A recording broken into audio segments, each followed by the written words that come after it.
Beti të përshëndetje. Dhe unë kanë qenë diskutime jo të lehta dhe të gjata për sa i përket Evropës Juglindore këtu në Tiranë, të mbledhur në samitin e pritur nga presidenti i Republikës zoti Bajram Begaj. Më i vështirë duke sikur ka qenë pjesa e fundit e samitit kur 13 vende anëtare ishin të detyruar për të dalur me një deklaratë të përbashkët, gjë e cila nuk ka ndodhur për shkak të refuzimit të Serbisë për ta votuar deklaratën, por edhe refuzimit të Bosnjës dhe Hercegovinës. Për ta sqaruar, Bosnja dhe Hercegovina ka refuzuar për shkak se presidencën e Radës në Bosnjë ka antarja serbe e presidencës së Bosnjës dhe Hercegovinës, pra pasi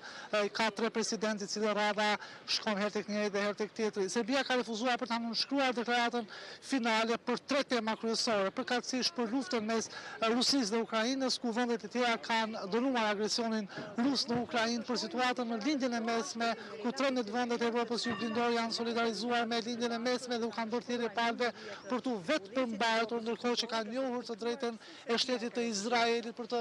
bërtur vetën dhe i kanë bërë thirrje Iranit që të vetë përmbahet me sulmet mbi Tel Aviv dhe mbi popullsinë civile. Ndërkohë që Serbia ka kundërshtuar dhe një pjesë pra ku tek shtetësia e Kosovës, ku shtuhet Republika e Kosovës, pasi Serbia ka kërkuar për të vendosur fusnota sipas rezolutës 1244, por që gjë e tillë nuk ka ndodhur, të paktën në Tiranë. Ndërkohë që presidentja e Kosovës Vjosa Osmani në një deklaratë e cila sapo ka përfunduar ka thonë që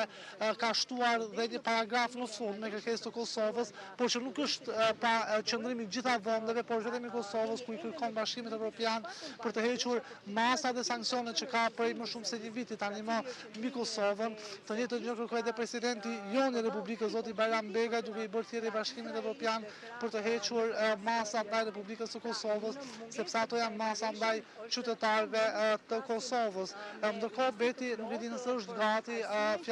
një pjesë e fjalës së presidentit të Republikës zoti Begaj në përmbyllje të samitit. Le ta ndjekim dhe të falenderoj.